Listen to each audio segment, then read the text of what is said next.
প্রধান উপদেষ্টার সাথে তার আমন্ত্রণে আমরা সাক্ষাতে এসেছিলাম। গুরুত্বপূর্ণ বিষয়ে আমরা পরস্পরে কথা বলেছি। দেশ আমাদের সবার, আমাদের সবাইকে জাতীয় ইস্যুগুলোতে ঐক্যবদ্ধ থাকতে হবে। এটা হলো আমাদের মূল কথা। মাননীয় প্রধান উপদেষ্টা আমাদেরকে আশ্বস্ত করেছেন যে তার মাধ্যমে দেশের কোনো অনিষ্ট হবে না, কোনো অকল্যাণ হবে না। এই রকম বিষয়গুলো নিয়ে আমরা কথা বলেছি। সংস্কার, বিচার এবং নির্বাচন ইস্যুগুলোতে আমরা কথা বলেছি। আমরা সমমনা ইসলামী দলগুলো আজকে একত্রিত হয়ে আসছিলাম। ইসলামী আন্দোলন বাংলাদেশের মোহতারাম আমির হযরত মাওলানা মুফতি সৈয়দ রেজাউল করিম সাহেব পীর সাহেব চরমনাই তিনি আসছিলেন। আমি জমিয়ত উলামা ইসলাম বাংলাদেশের মহাসচিব মঞ্জুরুল ইসলাম আফেন্দি, মাওলানা মঞ্জুরুল ইসলাম আফেন্দি এসেছিলাম। খেলাফত মজলিসের মহাসচিব ডক্টর আহমদ আব্দুল কাদের সাহেব আসছিলেন।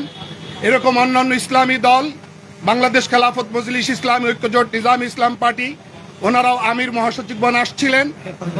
আমরা হেফাজত ইসলামের সম্মানিত মহাসচিব হযরত মাওলানা সাজিদুর রহমান সাহেব তিনি আসছিলেন। আমরা তারপরে গণ অধিকার পরিষদের যে সভাপতি জনাব নুরুল হক নূর সাহেব তিনি আসছিলেন। আমরা একসঙ্গে বাংলাদেশ খেলাফত মজলিসের শ্রদ্ধা আমির মাওলানা মামুনুল হক সাহেব আসছিলেন। আমরা একসঙ্গে অন্তরঙ্গ পরিবেশে খোলামেলা কথা বলেছি। নির্বাচন, সংস্কার, বিচার প্রশ্নে আমরা কথা বলেছি। আমরা মাননীয় প্রধান উপদেষ্টাকে বলেছি অনেক আশা ভরসা নিয়ে জাতি আপনাকে এই দায়িত্বে বসিয়েছেন। আপনি ধৈর্য, সাহসিকতা এবং প্রজ্ঞার সাথে আপনি সকল রকম দেশ বিরোধী, রাষ্ট্রবিরোধী চক্রান্ত রুখে দিয়ে আপনি মৌলিক সংস্কারগুলো শেষ করবেন এবং জাতিকে আপনি একটি কাঙ্ক্ষিত নির্বাচনের সুনির্দিষ্ট সময়সীমা দেবেন। আপনি ধৈর্যহারা হবেন না, আপনি হোপলেস হবেন না, আপনি কোনো রকম হেজিটেশনের শিকার হবেন না। আমরা ওনাকে আশ্বস্ত করেছি সার্বিক সহযোগিতা দেওয়ার, এবং তিনিও আমাদেরকে বলেছেন আপনারাও আমার পাশে থাকবেন, এই অন্তর্বর্তী সরকারের পাশে থাকবেন। এবার আমি অনুরোধ করব যে ইসলামী আন্দোলন বাংলাদেশের আমির হযরত মাওলানা মুফতি রেজাউল করিম সাহেব পীর সাহেব চরমনাইকে বক্তব্য দেওয়ার জন্য।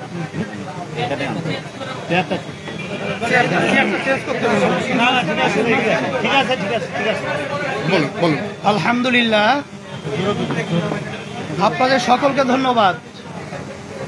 আজকে আমরা দেশের একটা ক্রান্তি লগ্নে আমরা এসেছিলাম।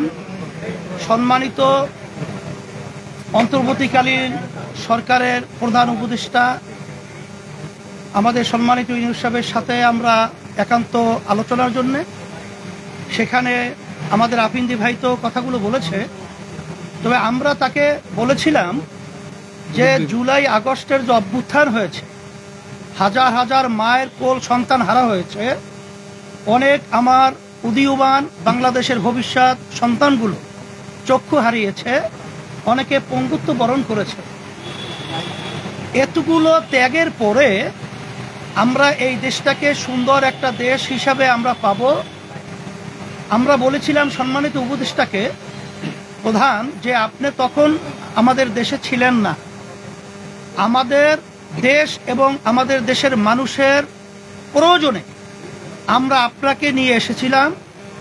আমরা একত্রে সুন্দর দেশ গড়ার লক্ষ্যে মাঝখানে চলার পথে আপনি হয়তোবা কষ্ট পেয়েছেন বা আপনাকে কাজ করার সুযোগ দেওয়া হচ্ছে না। বিভিন্ন কায়দায় মানসিক ব্রেন বিভিন্ন ধরনের টর্চার আপনার উপরে চলছে, এটা আমরা অনুভব করছি। আমরা বলছি যে আমরা যদি যারা নাকি রাজপথে দেশ গড়ার যোদ্ধা রয়েছে, এখানে আমরা জিতলে একসঙ্গে জিতব, ঠকলেও একসঙ্গে ঠকবো, কিন্তু মাঝ পথে আপনি রণভঙ্গ দেবেন আর মাঝপথের সমুদ্রে আপনি আমাদেরকে ফেলে চলে যাবেন, এটা হতে পারে না। এই ধরনের চিন্তা আপনার মাথায় যেন না আসে, এইটা আমরা আশ্বস্ত করেছি।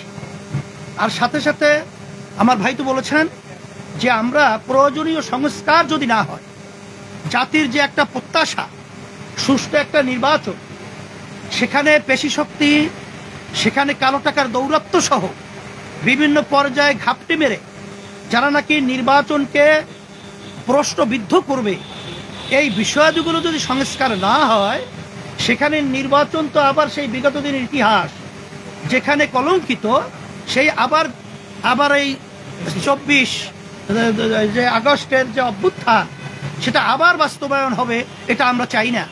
এই জন্য আমরা বলছি প্রয়োজনীয় সংস্কারগুলো আপনারা দৃশ্যমান তরিত আপনারা এটা করবেন। এবং যারা নাকি আমাদের মায়ের কোলকে খালি করেছে, আমাদের দেশকে সন্তান হারা করেছে এবং পঙ্গুত্ব বরণ করেছে, এই অপরাধীদেরকে, ফ্যাসিস্টদেরকে, কুমিদেরকে, খুনিদেরকে আয়নাঘর যারা বানিয়েছে আন্তর্জাতিক সমস্ত দুনিয়ার ইতিহাস লঙ্ঘন করে, এদের বিচার দৃশ্যমান করতে হবে এবং জাতীয় নির্বাচন এইটা একটা পরিবেশ তৈরি করতে হবে। আর সাথে সাথে আমরা স্থানীয় নির্বাচনের ব্যাপারেও আমরা বলছি, এটা যদি আগে হয় তাহলে কালো টাকা এবং পেশি শক্তির প্রভাবটা সেখানে এলাকায় ওভাবে তারা করতে পারবে না, বিধায় সুন্দর একটা জনপ্রতিনিধির একটা প্ল্যাটফর্ম তৈরি হবে, এটা আমরা আলোচনা করেছি।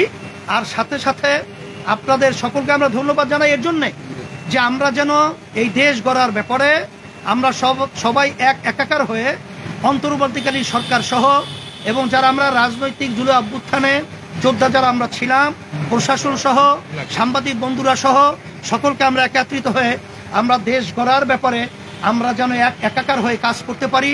আপনাদের সকলকে ধন্যবাদ জানাচ্ছি এবং আমাদের আলোচনা অত্যন্ত সুন্দর ফলপ্রসূ হয়েছে এবং বলেছি আমরা যে আমাদের সকলেই আমরা অনেকে তো দাবি করি ডিসেম্বর নির্বাচন হওয়া, 25, কেউ দাবি করি রমজান, কেউ দাবি করি অমুক। আমরা বলেছি আপনারা সময় তো খুব বেশি এখানে হেরফের না, আপনি বলছেন জুনের মধ্যে, এবং আজকে আমাদের সম্মানিত প্রধান উপদেষ্টা বলেছেন জুনের একদিনের পরেও এই সরকার থাকবে না 2025, এটা আপনারা নিশ্চিত থাকেন। 2026 এটা পরিষ্কার সে বলেছে, তাই সেই হিসেবে আমরা এটা আস্থা রাখতে পারি। বিধায় আজকে আলোচনা খুব সুন্দর হয়েছে এবং আমরা সবাই দেশ গড়া ব্যাপারে আরো যে আমাদের যে একটা ভয় ছিল, অন্ধকারের মেঘ ছিল, সেটা আল্লাহর রহমতে অনেকটা কেটে গেছে। আমাদের অন্তর্বর্তীকালীন সরকার এবং প্রধান তাকে আমরা সাহস যোগাবার জন্য আল্লাহের রহমত করে, এবং আমরা আরেকটা কথা বলেছি, যেই বিষয়গুলো বিতর্ক তৈরি হয় এরকম সিদ্ধান্ত নেওয়ার ব্যাপারে আপনারা আরো সচেষ্ট থাকবেন, আরো চিন্তা ভাবনার মাধ্যমে প্রয়োজন হলে আপনার রাজনৈতিক দলগুলো সহ আরো যারা প্রয়োজন আছে তাদের সাথে আলোচনার মাধ্যমে তারপরে এই স্পর্শকাতর যে সিদ্ধান্তগুলো আপনারা নেবেন, এইটা আমরা বলেছি। আলহামদুলিল্লাহ। ভাই, সাংবাদিক বন্ধুগণ, করিডোর প্রশ্নে আমরা আজকে যারা এসেছি সবাই দৃষ্টি আকর্ষণ করার পরে মাননীয় প্রধান উপদেষ্টা বলেছেন আমাদের প্রতি আস্থা রাখবেন, আমাদের দ্বারা জাতির কোনো অনিষ্ট, দেশের কোনো অকল্যাণ হবে না। হেফাজতের মহাসচিব, হেফাজতে ইসলাম বাংলাদেশের মহাসচিব মাওলানা সাজিদুর রহমান সাহেব সংক্ষেপে একটি কথা।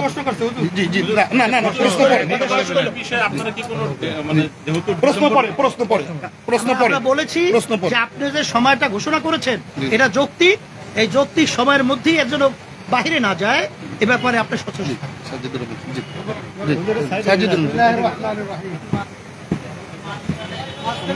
মাঝখানে আসেন আপনি মাঝখানে যান, যে কথা হলো মাঝখানে এইটা উনিও মাঝখানে, আমি দিচ্ছি ওনাকে মাঝখানে।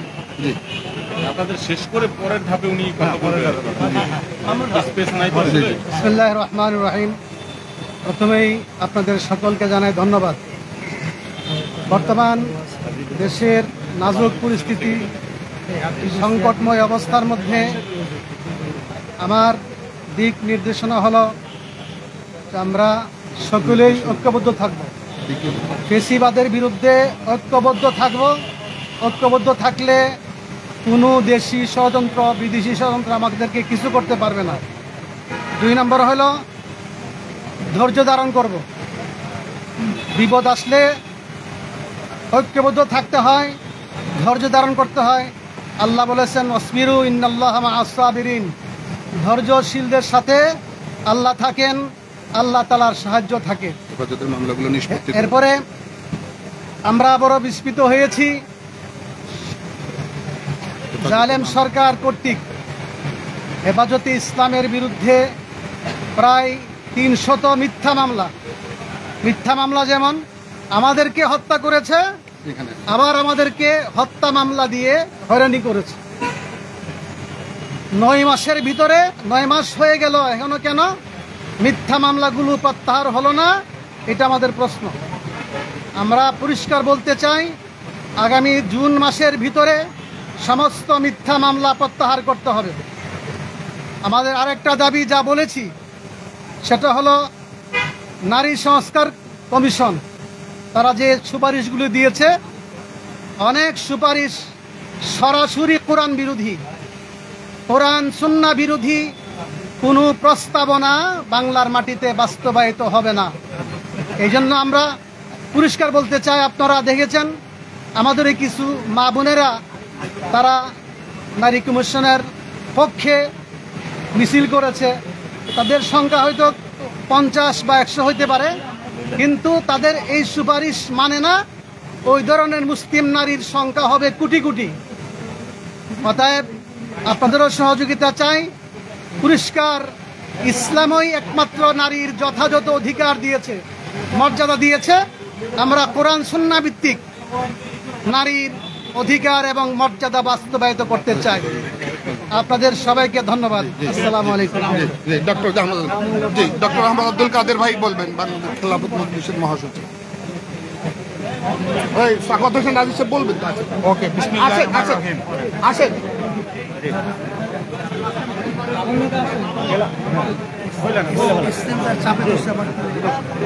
এই পর্যায়ে আপনাদের সাথে কথা বলবেন খেলাফত মজলিসের মহাসচিব ডক্টর আহমদ আব্দুল কাদের। বিসমিল্লাহির রহমানির রহিম। সাংবাদিক বন্ধুগণ, আসসালামু আলাইকুম ওয়া রাহমাতুল্লাহ। আমরা কয়েকটি ইসলামী দল এসেছিলাম প্রধান উপদেষ্টার সঙ্গে কথা বলার জন্য। আমরা কথা বলেছি, শান্তি সৌহার্দ্য পরিবেশে কথা বলা হয়েছে। আমরা আশ্বস্ত করেছি যাতে করে উনি দায়িত্ব ঠিকমতো পালন করে যান। সাথে সাথে আমরা প্রস্তাব দিয়েছি সংস্কারের রোডম্যাপ করতে হবে। এটা অনিষ্টকর সরকার চলতে পারে না, রোডম্যাপ দিতে হবে। আমরা বলেছি নির্বাচনের একটা রোডম্যাপ ঘোষণা করতে হবে। আমরা বলেছি দিন এই মুহূর্তে ঘোষণা করতে না পারলেও মাসটা অন্তপক্ষে আপনারা বলার চেষ্টা করেন। 1-2 মাস আগে পিছিয়ে 25-এর হিসেবে আপনি বলছেন তো, আমরা বলছি 1-2 মাস আগে পিছিয়ে করে আপনি মাসটা ঘোষণা করে দেওয়ার ব্যবস্থা করেন। আর বলেছি বিচার দৃশ্যমান হতে হবে। সাথে আমরা বলেছি আপনার মন্ত্রিসভায় বা আপনার মন্ত্রিসভা পরিষদে এমন কিছু লোকজন আছে যারা বিতর্ক তৈরি করছে, এগুলো আপনি প্রয়োজনে মন্ত্রী পরিষদকে রিসাফল করার চেষ্টা করেন। আমরা এটা বলেছি এবং এটা বলেছি আপনার বিভিন্ন বিভাগের মধ্যে সমন্বয়হীনতা আছে, সমন্বয়ের ব্যবস্থা করতে হবে। আমরা এটাও বলেছি যে আপনি গুরুত্বপূর্ণ যে সমস্ত পলিসি ম্যাটার্স, করিডোর বন্ধ ইত্যাদি, এইসব ব্যাপারে সিদ্ধান্ত নেওয়ার আগে রাজনৈতিক দলগুলোকে ডেকে কনভেন্স করে বোঝানোর চেষ্টা করেন যে কি ভালো কি মন্দ আছে। যারা বিরুদ্ধে বলেন তাদেরকে বলার সুযোগ দেন, তাহলে সিদ্ধান্ত গ্রহণ করবেন। একতরফা সিদ্ধান্ত গ্রহণ করাটা মোটেই তাদের জন্য কল্যাণকর হবে না। আমরা বলেছি যে আপনারা সবাই মিলে চেষ্টা করেন যাতে ঐক্যবদ্ধ করার জন্য। বিভেদ ঐক্যের কথা আমরা বলেছি, ঐক্যবদ্ধ হলে সম্ভব যাতে সামনে এগিয়ে নিয়ে যাওয়ার ব্যবস্থা করা। আমরা আশ্বস্ত করেছি আমরা ঐক্যবদ্ধ থাকার চেষ্টা করছি। বিশেষ ইসলামী দলগুলো ঐক্যবদ্ধ আছে ইনশাল্লাহ। আমরা আশা করি জাতির সমস্ত লোককে ঐক্যবদ্ধ করা সম্ভব। প্রধানমন্ত্রীকে আমরা অনুরোধ করেছি আপনি মিটিং ডাকেন, কনভেনশন ডাকেন, ডেকে আলোচনা করেন এবং আপনি যদি আলোচনা করতে পারেন তাহলে সমাধান হবে এবং আমরা আশা করি এইভাবে সমাধান হবে। আপনাদের সবাই ধন্যবাদ। আসসালামু আলাইকুম ওয়া রাহমাতুল্লাহ। কি প্রশ্ন আছে আপনাদের? ওকে, থ্যাংক ইউ।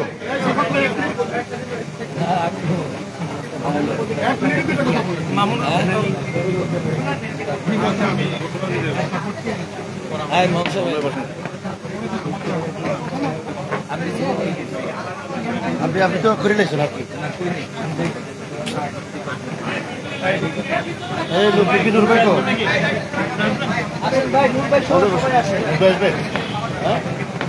আপনি বসেন, নুর ভাই আসলে বসলো না।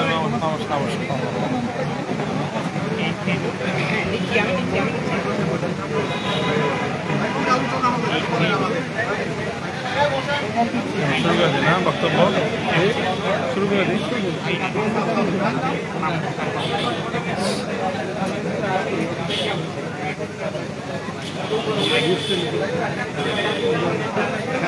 কি আলোচনা হয়েছে, আপনারা কি বলেছেন, ওনারা কি কথা বলেছেন? বিসমিল্লাহির রহমানির রহিম। আজকে সন্ধ্যা 7টায় বাংলাদেশের গণপ্রজাতন্ত্রী বাংলাদেশ সরকারের মাননীয় প্রধান উপদেষ্টার আহ্বানে বিভিন্ন রাজনৈতিক দলের নেতৃবৃন্দ আজকে আমরা এখানে এসেছিলাম এবং অত্যন্ত আন্তরিক পরিবেশে আমাদের বৈঠক অনুষ্ঠিত হয়েছে। আমরা সেখানে খোলামেলা কথাবার্তা বলেছি।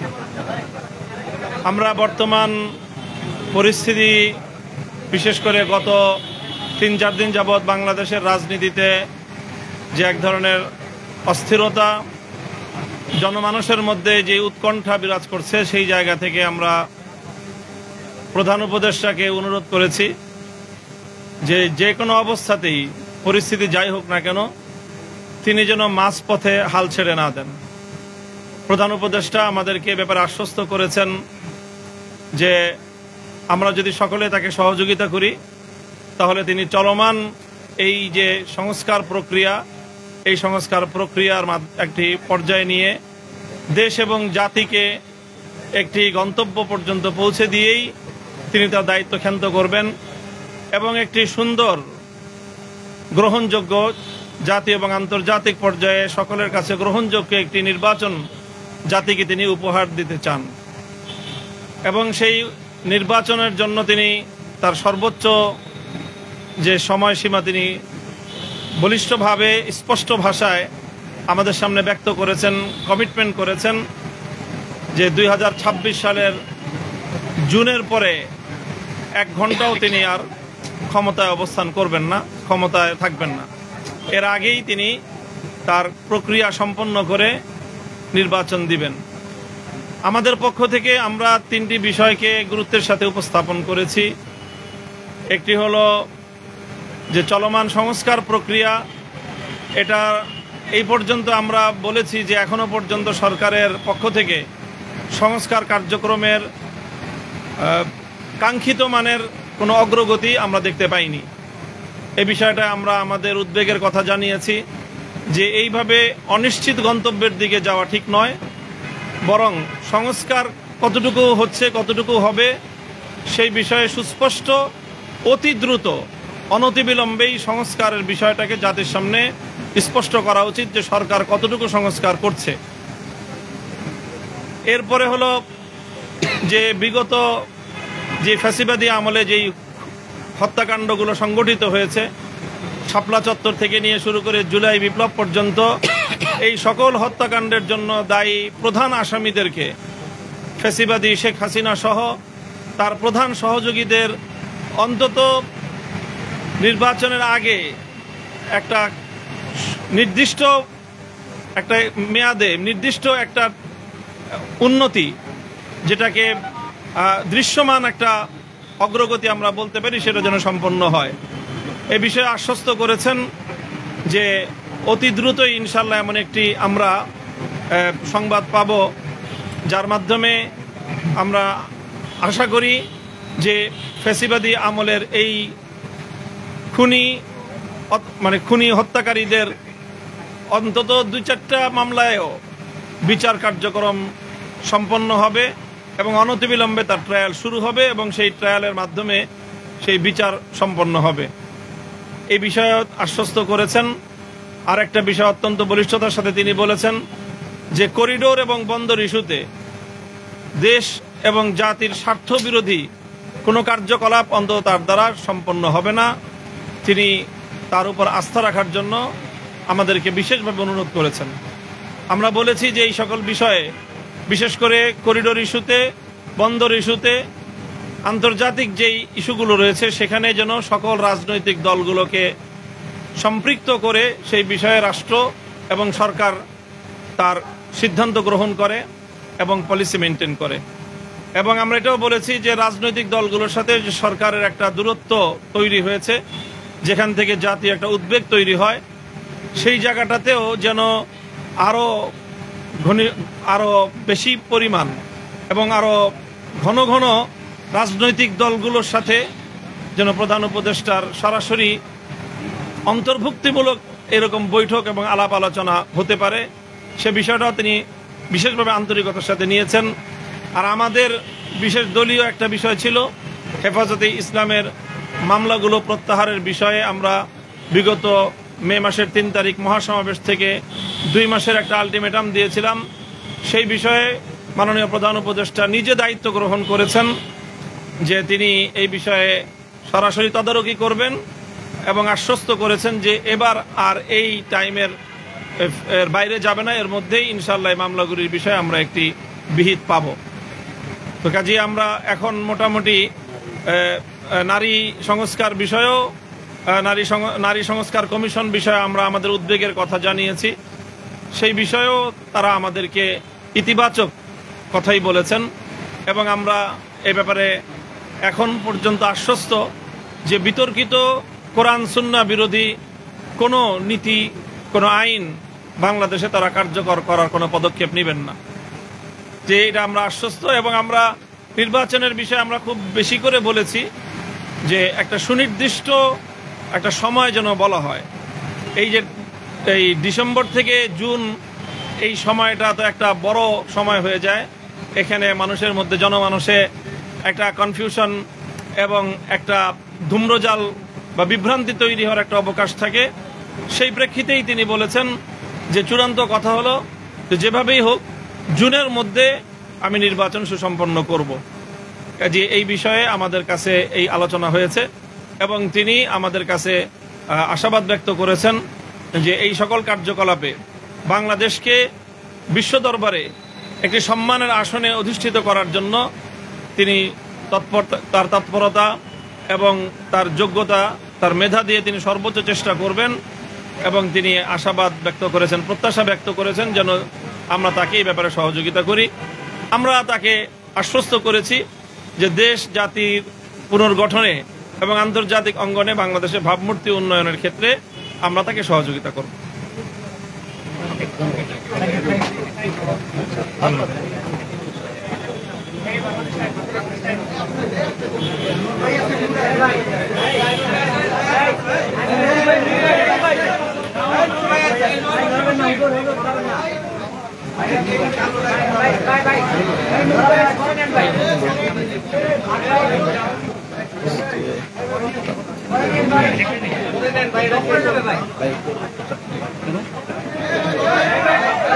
পরে নাও, কথা বলার পরে নাও।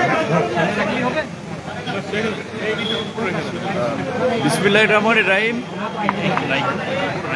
আপনারা জানেন যে আজকে গণ অধিকার পরিষদ সহ বেশ কয়েকটা রাজনৈতিক দলের সাথে চলমান পরিস্থিতিতে প্রধান উপদেষ্টার সাথে আলোচনা ছিল। যে আলোচনায় আমাদের দলের পক্ষ থেকে আমরা পরিষ্কারভাবেই জানিয়েছি যে যেসব উপদেষ্টাদের নিয়ে বিতর্ক রয়েছে, বিশেষ করে আমাদের আন্দোলনকারী ছাত্র নেতৃবৃন্দের মধ্যে যারা উপদেষ্টা হয়েছেন তারা যেহেতু একটি দল করেছেন এবং বাইরে এই কথাটি প্রচলিত আছে এই দলটি সরকারের সুবিধা পাচ্ছে এবং সরকার পৃষ্ঠপোষকতা করছে, যেই কারণে আমরা বলেছি যে এই দলের সাথে সংশ্লিষ্ট এনসিপির দুজন উপদেষ্টা তাদেরকে অপসারণ করা বা তাদেরকে বুঝিয়ে পদত্যাগের দিকে আপনার নিয়ে যাওয়া এটা সরকারের জন্য একটা ভালো দিক হবে। পাশাপাশি বিএনপির পক্ষ থেকে যেহেতু আরও একজন উপদেষ্টা নিয়ে তারা দ্বিমত পোষণ করেছে, সঙ্গত কারণেই এরকম বিষয়গুলোতে সরকার যেন ইতিবাচকভাবে আমলে নেয় এবং ঢাকা মহানগর দক্ষিণের সিটি কর্পোরেশন নির্বাচনে যে জটিলতা তৈরি হয়েছে এবং উত্তরের যে প্রশাসক নিয়ে আপনার তার হিজবুত তাহরীরের সাথে সংশ্লিষ্টতার অভিযোগ রয়েছে, এই বিষয়গুলোতে আমরা ব্যবস্থা নেওয়ার জন্য জানিয়েছি। এবং আপনারা লক্ষ্য করছেন যে এই সময় বিশেষ করে আমাদের দেশপ্রেমিক সামরিক বাহিনীর বিরুদ্ধে নানা ধরনের নিষেধাজ্ঞার বিদ্বেষ ছড়িয়ে সরকারের সাথে বা জনগণের মুখোমুখি দাঁড় করানোর একটা চেষ্টা করা হচ্ছে সামরিক বাহিনীকে। সরকার যেন সামরিক বাহিনী সহ পুরো প্রশাসনকে আস্থায় নিয়ে কাজ করে, তাদের সাথে যেন সরকার একটা ভালো আন্ডারস্ট্যান্ডিং থাকে। একই সাথে রাজনৈতিক দলগুলোর সাথে যে দূরত্ব তৈরি হয়েছে, কারণ রাজনৈতিক দলগুলো আমরা অনেকেই যারা দায়িত্বপ্রাপ্ত উপদেষ্টা রয়েছেন কিংবা সরকারের সহকারী রয়েছেন, দেখা করার সাক্ষাৎ করার সময়সূচি চাইলেও গুরুত্বপূর্ণ প্রয়োজনীয় বিষয় আলাপ করতে চাইলেও অনেক ক্ষেত্রে সাড়া মেলে না। এই বিষয়টি নিয়ে মোটামুটি সব দলই ক্ষোভ প্রকাশ করেছে এবং প্রধান উপদেষ্টা সেই বিষয়টা আপনার গুরুত্ব দিয়েছেন যে যোগাযোগটা আগের চেয়ে আরও যেন আপনার ঘন ঘন হয় এবং বিশেষ করে যেই দুটো বিষয় নিয়ে আরও বর্তমানে রাজনৈতিকভাবে এবং নাগরিকদের মধ্যে একটা উদ্বেগ তৈরি হয়েছে যে আপনার চট্টগ্রাম বন্দর বন্দরের যে নিউমোরিং টার্মিনাল বিদেশিদের হাতে দেওয়া এবং করিডোর, আমরা বর্তমান পরিস্থিতিতে সরকারকে এ বিষয়ে আপাতত সিদ্ধান্ত না নেওয়ার জন্য আমরা আহ্বান জানিয়েছি। এবং একই সাথে নির্বাচনের যে রোডম্যাপ বা ডেটটা সরকার যেটা বলেছে ডিসেম্বর থেকে আপনার জুন, এটি একটি অস্পষ্ট সময়, কারণ এর মধ্যে রোজা আসবে, কুরবানি আসবে, ঈদ আসবে, ইজতেমা পড়বে। সেই কারণে আমরা বলেছি অন্তত প্রধান উপদেষ্টা যেন একটা সুনির্দিষ্ট মাসের কথা বলেন যে এই মাসে সম্ভাব্য নির্বাচনটা হতে পারে, এবং নির্বাচন এবং সংস্কার বিচার ডক্টর মোহাম্মদ ইউনূসের নেতৃত্বে অন্তর্বর্তীকালীন সরকারি করুক, আমরা সেটা চাই। সেক্ষেত্রে সরকার অভ্যন্তরীণভাবে কিংবা যে বাহ্যিকভাবে যে চাপগুলো কিংবা নানান ধরনের ষড়যন্ত্র তারা অনুভব করছে বা করবে, সেই ক্ষেত্রে আমরা পরিপূর্ণ তাকে সহযোগিতা করব। আমাদের পক্ষ থেকে এটাই ছিল মোটামুটি দলীয় এবং বিশেষ করে যারা আমরা একত্রেও ঢুকেছি, যেহেতু 2-3টা স্লটে বিভিন্ন রাজনৈতিক দলগুলোর প্রধানদের কিনে আজকে বসেছেন, এটাই ছিল মোটা দাগে আজকের এই আলোচনার বিষয়বস্তু।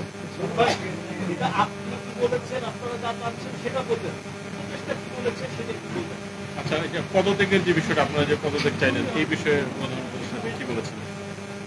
প্রধান উপদেষ্টা তো সব কথা সবার কথা শুনেছেন, সব কথার তো টু দ্য পয়েন্টে তা তিনি স্বাভাবিক প্রোটোকলে উত্তর ওইভাবে দেন না, বা আবার ধরেন অনেক কথা বলেছে সেগুলো আবার ওপেনলিও বলা সম্ভব না। তবে যেই সমস্ত বিষয়গুলো তিনি স্বীকার করেছেন যে তিনিও শুরুর দিকে অনেককে চেনা জানা ছিল না, বা অনেকে উপদেষ্টা হয়েছেন, উপদেষ্টা পরিষদে এসেছেন, এখন তাদের পারফরমেন্স নিয়ে অনেক প্রশ্ন উঠছে, তাদের মন্তব্য নিয়ে একটা যে বিতর্কিত অবস্থা তৈরি হয়েছে সেটাও তারা বলেছেন। এবং যেহেতু পাশাপাশি অনেকেই বলেছেন উপদেষ্টা পরিষদের পুনর্গঠনের বিষয়টাও আলোচনা হয়েছে, এবং সেখানে রাজনৈতিক দলের পরামর্শ নিয়ে এই সমস্যার সমাধান যেন সরকার করে, বা যে কোনো ইস্যু তৈরি হলে যেন রাজনৈতিক দলের প্রতিনিধিদের সাথে আলোচনা করে, এই বিষয়টাতে আপনার তিনি আশ্বস্ত করেছেন। এবং অন্যান্য বিষয়গুলো যেগুলো যেভাবে দ্রুত সুরাহা করা যায় সেই বিষয়টি নিয়ে তারাও আবার আপনার সরকারের অন্যান্য উপদেষ্টাদের সাথে বসে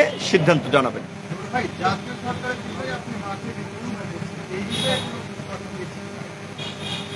আসলে শুরুর দিক থেকেই আমরা বলেছিলাম যে এই অভ্যুত্থান পরবর্তী সময়ে জাতীয় সরকার কিংবা অভ্যুত্থানের অংশীজনদের সরকার ছাড়া নির্দিষ্ট বলয়ের সরকার হলে তারা দেশ চালাতে পারবে না, দেশে স্থিতিশীলতা আনয়ন করতে পারবে না। এবং এটাই আমরা আজকেও সেটা বলেছি যে আমরা কিন্তু 9 মাস আগে বলেছিলাম যে আজকে 9 মাস পূর্বে যেভাবে বাংলাদেশের ইতিহাসে বাম ডান সকলে মিলে যেভাবে এই সরকারকে সমর্থন দিয়েছে ব্যক্তি ইউনূসের কারণে, এখন কিন্তু সেই সমর্থনটা ওইভাবে আর আগের মতো নাই। কারণ হচ্ছে সরকারের কর্মকাণ্ড, সেটা শুধুমাত্র ব্যক্তি ইউনূসের না, ওভারঅল সরকারের কর্মকাণ্ড। তো সেই জায়গা থেকে এখনকার বিদ্যমান পরিস্থিতিতে আসলে জাতীয় নির্বাচনটা যত দ্রুত হবে ততই দেশ সংকট থেকে উত্তরণের একটা পথ খুঁজে পাবে, এবং সেটাই আমাদের সকলের জন্য স্বস্তির হবে, যে কারণে আমরা নতুন কোনো বিষয় এই মুহূর্তে আর আলোচনায় আনি নাই।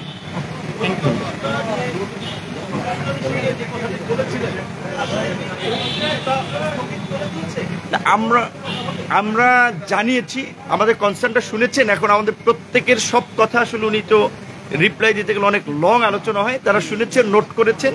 আশা করি যেহেতু তারা এই সময়ে দেখেছেন যে তার সরকারের প্রতি রাজনৈতিক দল নেতৃবৃন্দের সমর্থন সহযোগিতাটা ওভারঅল যেহেতু ন্যাশন ওয়াইড একটা কনসার্ন তৈরি হয়েছে করিডোর কিংবা এই বন্দর, ন্যাশনাল ইলেকশনের সুনির্দিষ্ট দিন তারিখ বা মাস নিয়ে, এবং বিশেষ করে আপনার নির্বাচন নিয়ে, এই বিষয়গুলোতে তারা গুরুত্ব দেবে আশা করি। ধন্যবাদ।